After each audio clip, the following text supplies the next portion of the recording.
त्योहार गुजरा हमारे हिंदू भाइयों का, धनतेरस का त्योहार। एक मर्तबा बिहार में मेरा सफर था, धनतेरस वाले दिन प्रोग्राम था मेरा, मार्केट से गुजरा। हमारे हिंदू भाइयों क्या एक उनका मानना है, उनकी मान्यता है, उनका एक अकीदा कह लीजिए, उनकी आस्था है कि धनतेरस वाले दिन वो कुछ ना कुछ जरूर खरीदते हैं। गरीब आदमी कुछ नहीं खरीद सकता तो झाड़ू खरीदता है। धनतेरस वाले दिन बाइक खूब बिकती है, 4 व्हीलर खूब बिकती है, मोबाइल खूब बिकता है, क्योंकि उनका यह मानना है कि आज के दिन हमारा सामान खरीदना शुभ है। इसी बिहार की धरती पर मैंने देखा, पटना से आ रहा था मैं, रास्ते में जो मार्केटें पड़ रही हैं, देखा मुसलमान औरतें, मुसलमान मर्द भी लाइन में लगे हुए हैं। तो मुझे लोगों ने बताया कि मुसलमान भी बहुत सारे गांव में और बहुत सारे इलाकों में मुसलमान भी ये मानता है धनतेरस के दिन कुछ ना कुछ जरूर खरीदना चाहिए। ये मुसलमान का हाल है। अपने दीन का, अपने ईमान का, अपने अकीदे का कोई अता पता नहीं है। इस्लाम के अंदर इतनी सादगी, इतना सिंपल दीन है ये। इस्लाम के अंदर कोई फालतू त्योहार नहीं है। सिर्फ 2 त्योहार हैं, ईद उल फित्र है, ईद उल अजहा है। और इन 2 त्योहारों पर भी कोई नाच नहीं, कोई गाना नहीं, कोई म्यूजिक नहीं, कोई हराम काम नहीं, कोई जिना नहीं, कोई बदकारी नहीं, कोई फहाशी नहीं। इस्लाम वो मजहब नहीं है जो आपको इजाजत दे देता हो कि खुशी के नाम पे कुछ भी कर लो। इस्लाम के अंदर अगर आप कुर्बानी का गोश्त भी खा रहे हैं तो कुर्बानी का गोश्त खा के आपको शराब पीने की छूट मिल जाए, ये इस्लाम के अंदर नहीं है। दूसरे मज़ाहिब में हो सकता है आज के दिन खूब गोश्त खाओ, खूब दारू पी लो, इस्लाम में इसकी इजाजत नहीं है। खुशी के मौके पर भी आपको अपनी हद में रहना है, अपनी औकात में रहना है, अपनी लिमिट में रहना है। खुशी के नाम पर भी आप कोई ऐसा काम नहीं कर सकते जिसकी इस्लाम में इजाजत नहीं है। मदीना में एक शादी थी, अल्लाह के प्यारे नबी भी शादी में गए हुए थे। छोटी छोटी बच्चियां अरबी जबान की नज़म पढ़ रही थी, गीत पढ़ रही थी और प्यारे नबी की तारीफ कर रही थी। अपनी उसी अरबी की नज़म में उन बच्चियों ने कहा, वफीना नबियुन यालमु मा फी गदी, हमारे बीच में एक ऐसा नबी है जो आने वाले कल की बात को जानता है, जो भविष्य की बातों को जानता है, जो फ्यूचर की बातों को जानता है। अल्लाह के प्यारे नबी के कानों में ये जुमले पड़ गए। आपने उन बच्चियों से कहा, ऐ बच्चियों, ये मत कहना, इसको दोबारा मत पढ़ना, इस लाइन को छोड़ दो, बाकी तुम पढ़ रही थी पढ़ती रहना। आपने खुशी के मौके पर भी उन बच्चियों को कोई ऐसी नात पढ़ने की, कोई ऐसी लाइन पढ़ने की परमिशन नहीं दी जो गलत हो, जो इस्लाम के अंदर जायज न हो। इस्लाम तो वो मजहब है मेरे भाई। दुनिया के और मज़ाहिब में इंसान अगर मर गया, कहीं बैंड बाजा बजा करके उसकी अर्थी निकल रही है, कहीं सारे लोग कोई चीज पढ़ रहे हैं, या गम के नाम पर सब लोग रो रहे हैं, बड़ी बड़ी बातें कर रहे हैं। इस्लाम में गम के नाम पर भी आपको अपनी हद से निकलने की इजाजत नहीं दी गई।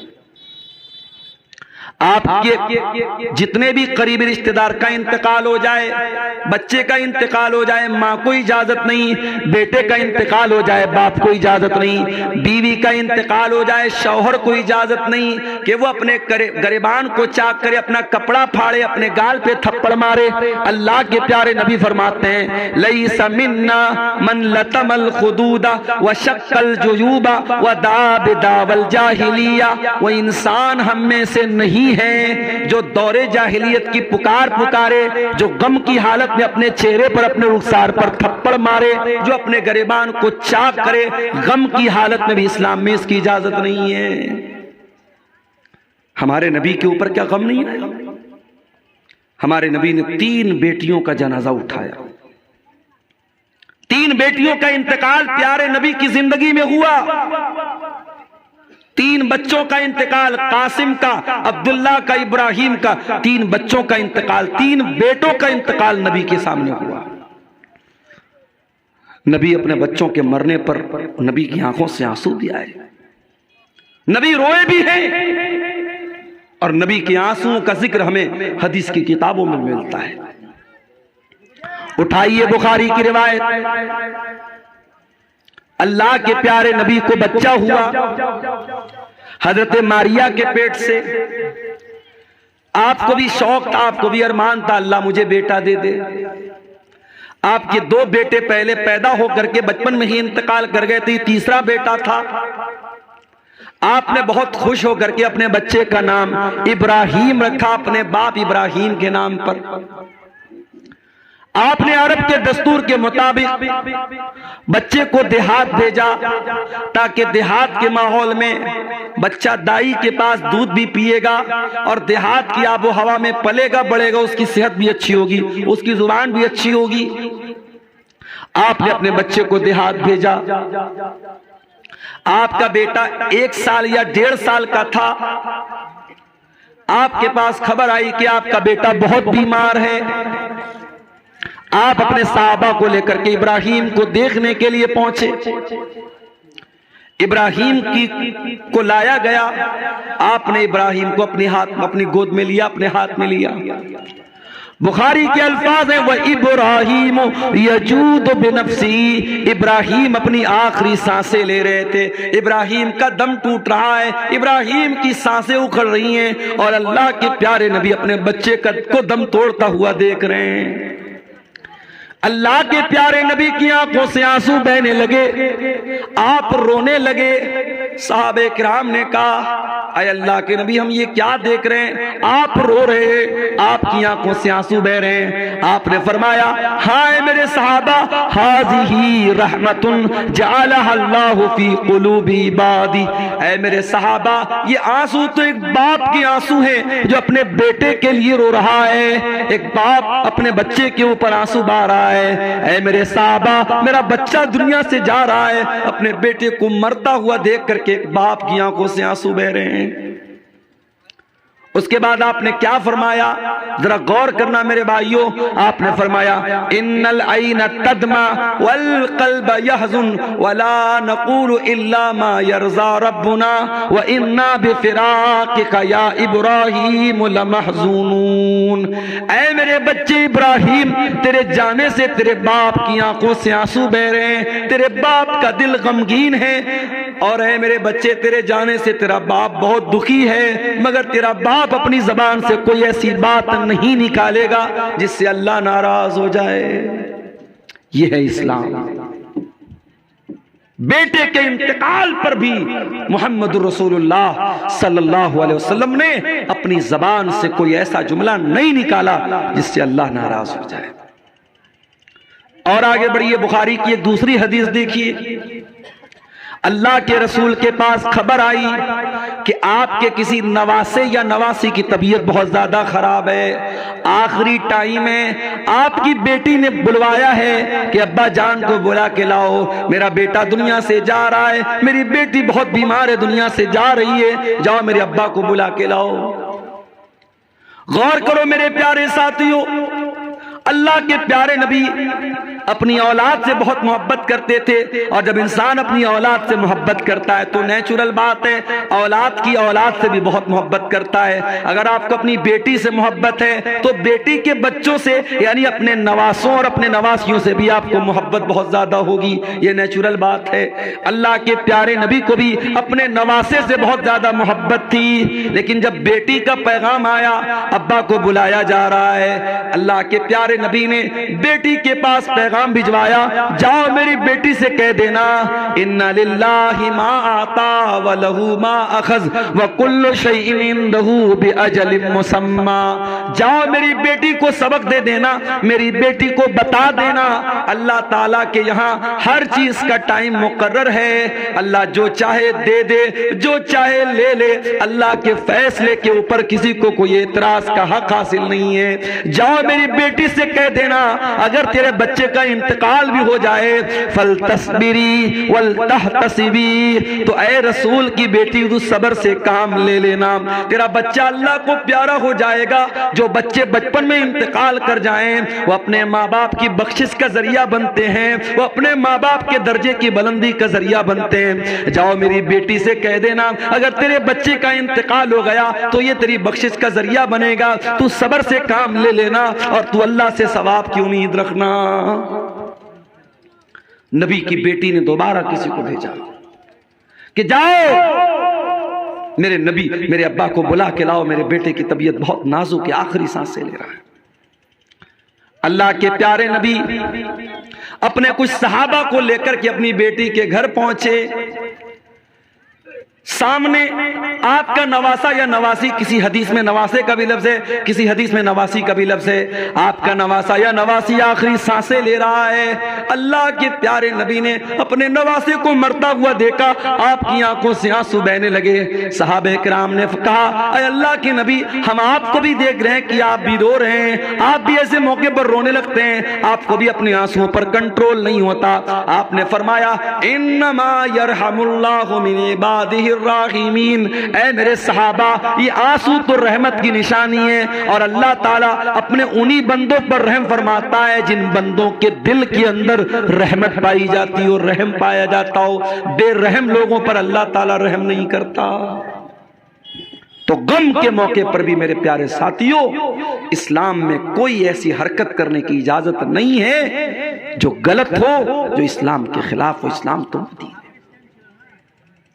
इस्लाम इतना सिंपल दीन है। बच्चा पैदा हुआ, दुनिया के और मज़ाहिब में क्या होता है, बच्चा पैदा हुआ तो लोग क्या क्या करते हैं। इस्लाम कहता है बेटा पैदा हुआ तो 7वें दिन अकीका किया जाए। युज़बहुअन हो यौम साबिही, बच्चे की पैदाइश के 7वें दिन अकीका किया जाए। और मसला याद रख लो, अकीका सुन्नत यही है कि 7वें दिन किया जाए। हाँ अगर बहुत मजबूरी है, बाप के पास पैसा नहीं है, जानवर लाने की ताकत नहीं है, या कोई बहुत बड़ा मसला है और 7वां दिन अगर क्रॉस हो गया तो फिर उसके बाद कभी भी कर सकते हो। फिर कोई जरूरी नहीं कि 14वें दिन किया जाए या 21वें दिन किया जाए। सुन्नत तो ये है, अफजल तो यह है कि 7वें दिन किया जाए। अगर 7वें दिन न हो सके तो फिर कभी भी कर सकते हैं। यह मसला याद है। बच्चा पैदा हुआ, शरीयत का हुक्म है 7वें दिन अकीका किया जाए। और बाप के पास अगर ताकत है अकीका करने की और फिर भी अकीका नहीं करता है और बाद में मौलवी साहब से पूछता है मौलवी साहब वलीमा हो रहा है घर में, क्या उसमें अकीका कर सकता हूं? क्या कुर्बानी कर रहा हूं बकरीद के मौके पर, क्या कुर्बानी में अकीका का भी जानवर ला सकता हूं क्या? याद रखो, अगर बच्चे की पैदाइश के 7वें दिन ताकत थी और आपने नहीं किया तो गलत किया और इसका जवाब अल्लाह के आपको देना पड़ेगा। इसलिए कि अल्लाह के नबी फरमाते हैं कुल्लु गुलामिन मरहूनुम बिअकीकतिही, हर बच्चा अपने अकीका की वजह से गिरवी रहता है। गिरवी का मतलब समझते हैं आप? गिरवी मिसाल के तौर पर मैंने आपको मोबाइल गिरवी के तौर पे दिया और 10,000 रुपया आपसे मैंने उधार लिया। अब ये 10,000 रुपया जो मैंने उधार लिया है, जब तक मैं अदा नहीं करूंगा मुझे मेरा मोबाइल वापस नहीं मिलेगा। गिरवी का ये मतलब होता है। अल्लाह के नबी फरमाते कुल्लु गुलामिन मरहूनुम बिअकीकतिही, बच्चा गिरवी रहता है अपने अकीका की वजह से। जब तक उसका अकीका नहीं कर देंगे बच्चा अपने माँ बाप की बख्शिश का जरिया नहीं बनेगा। या ये कह लीजिए कि बच्चे की तरबियत का और बच्चे के बाप होने का जो हक है वो आपका हक अधूरा माना जाएगा और अल्लाह के आपकी पकड़ होगी कि आपके पास ताकत थी, पैसा था, रुपया था, आपने बच्चे का अकीका क्यों नहीं किया? 7वें दिन अकीका किया। और क्या करना है? वह युसम्मा, और बच्चे का नाम रखना है। और नाम भी बहुत सोच समझ के रखना है, क्योंकि नाम का असर पड़ता है इंसान की जिंदगी पर। बंगाल और बिहार में और खास तौर से आपकी शेरशाहबादी बिरादरी में नामों के सिलसिले में मैं कभी कभी बड़ा परेशान हो जाता हूं। बड़े उल्टे सीधे नाम मिल जाते हैं। मुसलमान लड़का है और नाम बिल्कुल गैर इस्लामी या उल्टा सीधा नाम, न अरबी में वैसा कोई नाम है न उर्दू में वैसा कोई नाम है, नाम रखो तो एक बार किसी आलिम से मशवरा कर लो। एक जगह एक औरत ने अपनी बच्ची का नाम रखा अलम तरा। किसी ने पूछा भाई तुमने ये नाम कहां से रखा? बोली कुरान में आया अलम तरा। अरे अल्लाह की बंदी, अलम तरा कुरान में तो आया, कुरान में तो इबलीस भी आया है, कुरान में तो फिरौन भी आया, कुरान में तो हामान भी आया। किसी लफ्ज का कुरान में आना ये इस बात की दलील नहीं है कि उसको नाम बना लिया जाए। आजकल एक नया ट्रेंड चला है इंटरनेट पर देख करके नाम रखने का। इंटरनेट पर नाम देखा अनानिया, नाम रख दिया अनानिया। अरे अल्लाह के बंदे, अनानिया का क्या मतलब होता है? तू अरबी जबान जानता नहीं, तू किसी आलिम से कांटेक्ट करता नहीं, तू इंटरनेट के फतवे पर अमल करता है। अपने बच्चे का सही नाम रखो। या तो अपने बच्चों का नाम सहाबा के नाम पे रखो, सहाबियात के नाम पे रखो, नबियों के नाम पे रखो। या अगर लड़का पैदा हुआ है तो अल्लाह ताला के 99 नामों में से किसी एक नाम को ले लो और साथ में अब्द लगा दो। जैसे अल्लाह के 99 नामों में एक नाम अर्रज़्ज़ाक़ है, आप अब्द लगा के अब्दुल रज़्ज़ाक़ कर सकते हो। अल्लाह के 99 नामों में अर्रहमान है, आप अब्द लगा के अब्दुल रहमान कर लो, अब्दुल वहाब कर लो, जितने अल्लाह ताला की जितने नाम हैं उसमें आप अब्द लगा करके बच्चे का नाम, लड़के का नाम रख सकते हैं। या सहाबा के नाम पे रख दीजिए, सहाबियात के नाम पे रख दीजिए। और अल्लाह के नबी फरमाते वयुहलक़ु रासुहु, बच्चे का नाम रखा जाए, 7वें दिन बच्चे का अकीका किया जाए और बच्चे का बाल मुड़वाया जाए।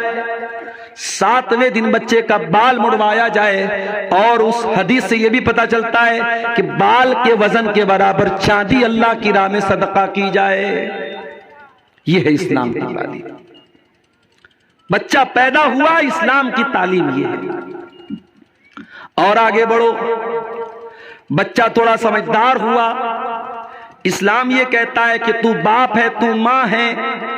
बच्चा तुझसे सीखता है। बच्चा स्कूल बाद में जाता है, मदरसा बाद में जाता है, पहले माँ से सीखता है, पहले बाप से सीखता है। बाप अगर सिगरेट पीने वाला है, बाप गुटखा खाने वाला है, बाप शराब पीने वाला है, बाप गाली देने वाला है, बच्चे को सिखाने की जरूरत नहीं है। बच्चा तेरे कहे बगैर गाली देना शुरू कर देगा, तेरी गैर मौजूदगी में सिगरेट का कश लगाना भी शुरू कर देगा। बच्चा बुरी आदतों को अपने बाप से पहले सीखेगा। माँ अगर बेहया है, माँ पर्दे का ख्याल नहीं करती, माँ नमाज नहीं पढ़ती, माँ को जबान पर कंट्रोल नहीं है, माँ शौहर की नाफरमानी करती है, माँ शौहर के साथ बदतमीजी करती है, छोटी बच्ची है 4 साल की 5 साल की, अपनी माँ को देख करके सब सीख रही है। अल्लाह के प्यारे नबी फरमाते हैं कुल्लु मौलूदिन यूलदु अलल फित्रा, हर बच्चा जब पैदा होता है इस्लाम पर पैदा होता है, फितरत पर पैदा होता है। फअबवाहु युहव्विदानिही व युनस्सिरानिही व युमज्जिसानिही, उसके माँ बाप उसको यहूदी बनाते हैं, उसके माँ बाप उसको ईसाई बनाते हैं, उसके माँ बाप उसको मजूसी बनाते हैं। बच्चा तो बड़ा मासूम होता है मेरे भाई, जो सिखाओगे वो सीखेगा। अभी मुंबई में 6 साल का बच्चा, उसने 11 महीने में कुरान हिफ्ज करके रिकॉर्ड कायम किया है। अखबार की न्यूज मेरे पास मौजूद है, आप कहेंगे तो मैं आपको कटिंग दिखा दूंगा। मुंबई में अहले हदीस का बहुत बड़ा इदारा है, जामिया इस्लामिया मुंबरा। उस बच्चे ने, जो एक आलिम का लड़का है, बाप आलिम है उसके, 11 महीने में 6 साल का बच्चा कुरान पूरा याद कर लेता है। और ये कमाल उस बच्चे का भी है और ये कमाल कुरान का भी है कि अरबी जबान उसकी भाषा नहीं है, उसकी लैंग्वेज अरबी नहीं है। वो हिंदुस्तान का रहने वाला, वो इंडिया का रहने वाला, वो उर्दू बोलने वाला बच्चा है, कुरान अरबी जबान में है, उसकी लैंग्वेज नहीं है, उसके लिए विदेशी लैंग्वेज है। है, फॉरेन लैंग्वेज है, मगर कुरान एक गैर ज़बान होने के बावजूद बच्चा फौरन उसको पढ़ता है और कैच कर लेता और याद कर लेता है। ये मोजज़ा है मेरे प्यारे साथियों कुरान हकीम का। और इसीलिए अल्लाह ताला कुरान में कहता है वलक़द यस्सरनल कुरान लिज़्ज़िक्रि फ़हल मिन मुद्दकिर, हमने कुरान को आसान बनाया है याद करने के लिए। है क्या कोई कुरान को याद करने वाला? हमने कुरान को आसान बनाया नसीहत हासिल करने के लिए। है कोई नसीहत हासिल करने वाला? कुरान को समझना भी आसान है और कुरान को याद करना भी आसान है। इसीलिए उलमा कहते हैं बच्चे को आलिम बनाना है तो पहले कुरान का हाफिज बनाओ। जितने बड़े बड़े आलिम आए सब हाफिज कुरान भी हैं। अल्लामा एहसान इलाही ज़हीर इतने बड़े आलिम मुकर्रिर हमारे पड़ोसी मुल्क के शहीद हो गए, अल्लाह उनकी कब्र को रहमतों से भर दे, कुरान के हाफिज थे। इस दौर के उलमा की अगर आप बात करें, अल्लामा जलालुद्दीन कासमी कुरान के हाफिज हैं, शेख अब्दुल हसीब मदनी कुरान के हाफिज हैं, शेख अब्दुल अजीम मदनी कुरान के हाफिज हैं। जितने बड़े बड़े उलमा और खतीब आपको मिलेंगे वो कुरान के हाफिज मिलेंगे। बच्चे को आलिम बनाना है, बच्चे को दीनदार बनाना है, शुरुआत कुरान के हिफ्ज़ से करो। बच्चा धीरे धीरे बड़ा हो रहा है, बच्चा 7 साल का हो गया, आप 5 टाइम नमाज पढ़ने जा रहे हैं, माँ 5 टाइम नमाज पढ़ रही है, मगर अपने बच्चे को कभी नहीं बोलते, अपनी बच्ची को कभी नहीं बोलते कि बेटी तू भी नमाज पढ़ा कर। ओ मेरे प्यारे साथियों, 7 साल की उम्र में जब बच्चे को नमाजी बनाओगे तो 17 साल की उम्र में आपको कहना नहीं पड़ेगा, बच्चा ऑटोमेटिक नमाज का टाइम होगा, मस्जिद में चला जाएगा। अल्लाह के प्यारे नबी फरमाते हैं मुरू औलादकुम बिस्सलाती वहुम अब्नाउ सबई सिनीन, जब तुम्हारे बच्चे 7 साल के हो जाएं उनको नमाज का हुक्म दो, वज़रिबूहुम अलैहा, और जब तुम्हारे बच्चे 10 साल के हो जाएं और नमाज न पढ़े तो उनकी पिटाई करो, वफ़र्रिक़ू बैनहुम फिल मज़ाज, और उनके बिस्तर अलग कर दो। 10 साल का लड़का है चाहे लड़की है, एक बिस्तर पे मत सुलाओ, या अगर बिस्तर एक है तो एक चादर में मत सुलाओ। अब आप पूछेंगे मौलाना साहब इसमें क्या हिकमत है? हिकमत है, हिकमत है। 10 साल का लड़का हो गया, समझदार हो गया, 10 साल की लड़की बालिग होने लगी है, अब 1-2 साल में बालिग, बल्कि बहुत सारी लड़कियां तो 10 साल की उम्र में भी बालिग हो जाती है। लड़का 10 साल का हो गया, लड़की 10 साल की हो गई। शरीयत हमारी मेरे भाइयों अल्लाह की बनाई हुई शरीयत है, और अल्लाह को पता है इंसान का ज़हन कहां से भटक सकता है, इंसान कहां से गलत रास्ता पकड़ सकता है। 10 साल की उम्र ये बच्चे के बचपन के अब आगे की उम्र है। अब बच्चा धीरे धीरे जवानी की तरफ बढ़ रहा है, लड़की जवानी की तरफ बढ़ रही है। इस्लाम वहीं से ब्रेक लगाता है, नहीं, एक बिस्तर पर एक चादर में मत सुलाओ, उनके बिस्तर अलग कर दो, उनकी चादर अलग कर दो। कभी गौर करना, आप तो नमाज पढ़ते हैं, आपने अपने बच्चों को नमाज के लिए कितनी बार बोला है?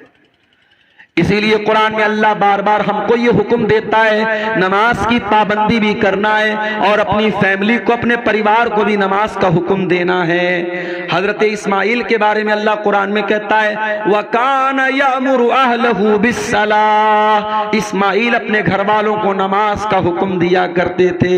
अल्लाह सूरह ताहा के अंदर फरमाता है वअमुर अहलका बिस्सलाती वस्तबिर अलैहा, खुद भी नमाज की पाबंदी करो और अपने घर वालों को, अपने बच्चों को, अपने परिवार को भी नमाज का हुक्म दो। और हदीस में अल्लाह के नबी फरमाते हैं रहीमल्लाहु रजुलन काम मिनल लैल, अल्लाह ताला रहमत नाजिल करे उस इंसान के ऊपर जो रात में उठ करके तहज्जुद पढ़ता है, क़ियामुल लैल पढ़ता है, वह आई कज़म रातहू, और अपनी बीवी को उठाता, अपनी अहलिया को उठाता है। अगर बीवी इनकार कर देती है, अपनी बीवी के चेहरे पर पानी छिड़क देता है, लेकिन बीवी को उठाता है, और अल्लाह ताला रहमत नाजिल करे उस औरत के ऊपर जो रात में उठ करके तहज्जुद पढ़ती है और अपने शौहर को भी उठाती है, और शौहर अगर इनकार कर देता है तो शौहर के चेहरे पर पानी छिड़क करके उसको उठाती है।